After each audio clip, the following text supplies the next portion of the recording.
Hello friends, എല്ലാ കൂട്ടുകാർക്കും നമ്മുടെ പുതിയൊരു വീഡിയോയിലേക്ക് സ്വാഗതം. ഇന്നത്തെ വീഡിയോ പ്രമേഹത്തിനെ കുറിച്ചാണ് കേട്ടോ. ഡയബറ്റീസ് ഉള്ളവരും അത് ഇല്ലാത്തവർക്കും എല്ലാവർക്കും പ്രയോജനപ്പെടുന്നൊരു വീഡിയോ ആണ്. ഭാവിയിൽ ഡയബറ്റീസ് ഉണ്ടാവാതിരിക്കാനും ഒക്കെ ഈ ഒരു കാര്യം, ഈ ഒരു ഫുഡ് കൺട്രോളാണ്. ഈ ഒരു രീതി ശ്രദ്ധിച്ചു കഴിഞ്ഞാൽ നമുക്ക് ഭാവിയിൽ ഷുഗർ ഉണ്ടാവാതെ ശ്രദ്ധിക്കാം. പ്രമേഹം തന്നെ 2 തരത്തിലുണ്ട്.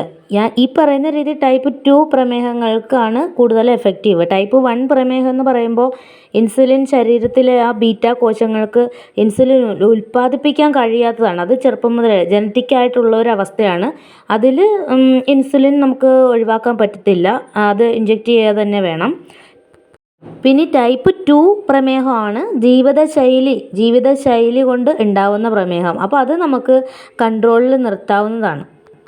അങ്ങനെ പ്രമേഹത്തെ നമ്മുടെ ജീവിതത്തിൽ നിന്ന് പൂർണ്ണമായിട്ട് തുടച്ചു മാറ്റാനായിട്ട് അല്ലെങ്കിൽ പ്രമേഹം വരാതിരിക്കാനായിട്ട് ഈ ഒരു ആഹാര രീതി ഫോളോ ചെയ്യുക. അപ്പോൾ നമുക്ക് നേരിട്ട് അതെന്താണെന്ന് നോക്കാം.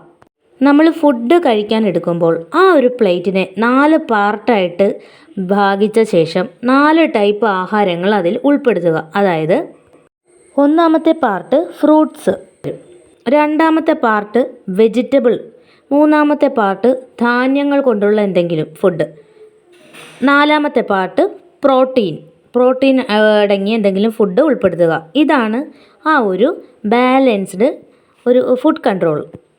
ഫ്രൂട്ട്സിൻ്റെ കാര്യം എടുക്കുമ്പോൾ നമ്മുടെ വീട്ടിൽ അവൈലബിൾ ആയിട്ടുള്ള ഓറഞ്ച്, ആപ്പിള്, ഗ്രേപ്സ്, അങ്ങനെ എന്തെങ്കിലും ഫ്രൂട്ട്സ് ആവാം, ഒരു പിടി അത് ഉൾപ്പെടുത്തുക. വെജിറ്റബിളിൽ വരുമ്പോൾ കൂടുതലും ലീഫി വെജിറ്റബിൾസ് ഉൾപ്പെടുത്തുക, വളരെ നല്ലതാണ്. അതുപോലെ പാവയ്ക്ക, കോവയ്ക്ക, ഇങ്ങനെയുള്ള കോവയ്ക്കൊക്കെ വളരെ നല്ലതാണ് ഷുഗർ കൺട്രോൾ ചെയ്യാനായിട്ട്. ഇനി ധാന്യങ്ങളിൽ വരുമ്പോഴാണ് ഒരു കാര്യം ശ്രദ്ധിക്കേണ്ടത്. റൈസ് നമ്മൾ കഴിക്കുമ്പോൾ കുത്തരി, റിഫൈൻഡ് ആയിട്ടുള്ള അരികൾ ഉപയോഗിക്കാതിരിക്കുക, കുത്തരി തന്നെ കഴിക്കുക. അതുപോലെ തന്നെ ഓട്സ്, ഗോതമ്പ്, മുളച്ച പയർ, അങ്ങനെയുള്ള സാധനങ്ങൾ ഉപയോഗിക്കുക. മുളച്ച പയറിൽ കലോറി കുറവാണ്, അതുകൊണ്ട് മുളപ്പിച്ച് തന്നെ പയർ ഉപയോഗിക്കാൻ ശ്രദ്ധിക്കുക.